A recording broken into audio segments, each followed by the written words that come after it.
I believe that many of you have seen, or if not seen, then at least heard, of the popular mod for Vanilla HOI4 called the Expanded Reichskommissariats mod.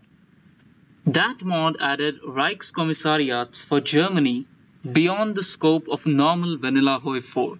It added Reichskommissariats in the Middle East, in Asia, and in America. Now, I know for sure that most of you have seen that mod and have seen the puppet states that Japan has in popular alternate history mods like Hearts of Iron 4 TNO, and wondered, hey, what if I could do the same but for vanilla Japan? Well, fear not, friends, for this mod is out for your rescue. This mod is the mod if you want to have more Japanese puppets. So, for the purpose of this showcase video, I've used cheats to annex most of the world and show you all of the different types of Japanese Reichskommissariats, shall we say. Basically, free states, quote unquote. Okay, so we shall begin with Japan just for comfort. So, Emperor Hirohito, the undisputed leader of the world, and Dai Nippon Teikoku. Now, of course, we shall begin with China.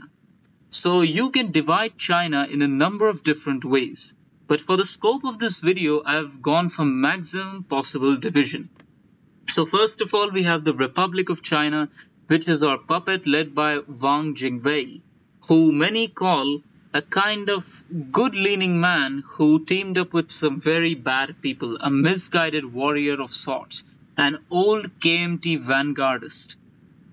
Then here we got the funny state of Guangdong under Suzuki Teichi.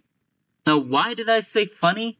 Real TNO fans will understand, but for all of you vanilla fans out there, Guangdong is a state or a Japanese puppet state in the mod HOI4 TNO.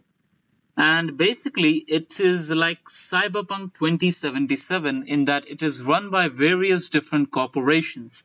And one of them is Sony. But it can also be Hitachi or others like Nippon. Anyway, let's continue. Then in East Hebei, we have a Qing China Protectorate. Now, this is a very interesting thing again that you can just, give Puyi one province and tell him to be happy with it because that's what he deserves. Anyway. Moving on, we have got the Jinsui Administrative Office, which is led by Fu Xiui. And then we got the Seihoku Homengun. This is another TNO reference under Kenji Doihara. So again, for TNO fans will be very happy to know this. This is basically an administration set up by Japan to replace the Ma family. Then we got Tibet, which is under the Dalai Lama's men Jamphel Yeshe Gyaltsen. And then here we got the Kumul Khanate, which is under Mahmud Muhiti. So, Mahmud Muhiti was, in our timeline, a leader of the Kumul Khanate, and he was commander of the insurgents led by Khoja Nihaz. So, basically, he collaborates with Japan, and that's how he's the leader of the Kumul Khanate. Then we got the provincial government of Yunnan, the Lu Han, and we got the Guangxi province under Li Yangjing. All of these people, they are pro-Wang Jingwei collaborators. Now, before moving on to the rest of Asia, let's check out what remains of Russia. So, in Kamchatka, you can establish the Japanese Imperial Fleet, which is basically, you can call it the world's biggest naval base, because that's what this is, and it is led by Admiral Mineichi Koga. Then here we got the Ulan-Ude Autonomous Army. It is led by Urzin Garmaev. So Urzin Garmaev, he was a White Army officer, Lieutenant General of the Japanese-controlled Manchurian Imperial Army in our timeline, but in this timeline, he's a collaborator up here in the north. Then we got the Yakutian state, which is under Kharlampiev, and he was, again, in our timeline, he was a minor Yakut leader. And then we move on to proper Asia. But wait, Before going to Asia, let us see what remains of the United States of America.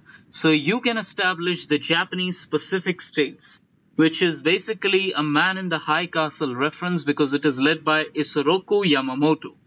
So in our timeline, Yamamoto was the man who kind of masterminded the attack on Pearl Harbor, and you can take it one step forward by making him the, since I don't have a better word for it, you can take it one step further by making him the Reichskommissar of Japanese Pacific.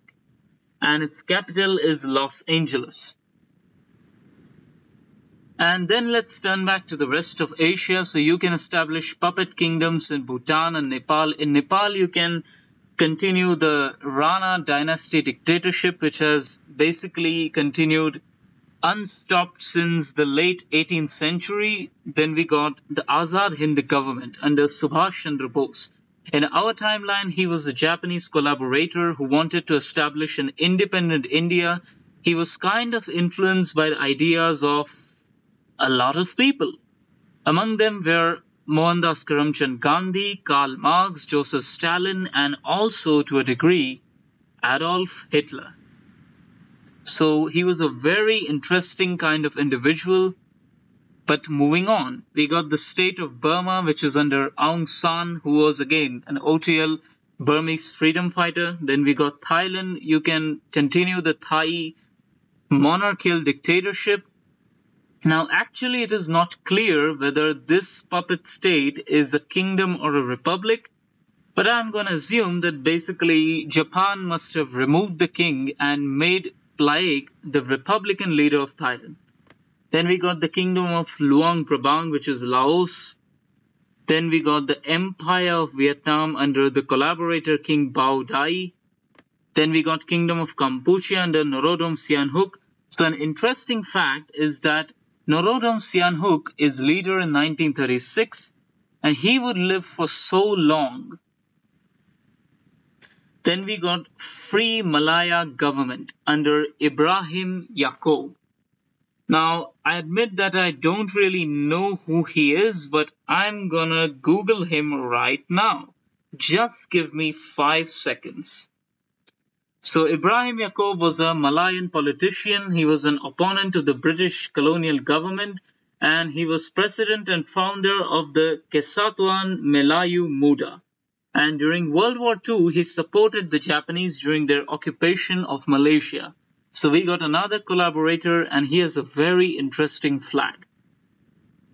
Then, of course, we got the Japanese Philippines, which is under Jose P. Laurel, another collaborator, fascist. Then we got Free Indonesia, which is under Sukarno. So Sukarno was a collaborator with the Japanese. And then he also became the president of Free Indonesia after it gained independence from the Dutch. And then we come to the last and most interesting puppet states here. We got the Australian state, which is under Sir Edmund Trelawney Backhouse. So he was a fascist in our timeline. And similarly, we got, oh my god, this is the most interesting name of a puppet state that I've ever seen in this and the other Reichskommissariat mod. The Kiwi Nation. It is under Patrick Stanley Vaughan Heinen. He's a fascist again, and even the flag, I mean, see, they're fascist, obviously, but still, it's a very impressive kind of setup. And in our timeline, however, Patrick Stanley Vaughan Heinen was a captain in the British Indian Army, and he was convicted of treason because it turned out that he was a Japanese spy. So in this timeline, the Japanese make him the president of the Kiwi Nation. And so that is, my friends, the sun shines on the Asia and the world. Dai Nippon Teikako. Banzai.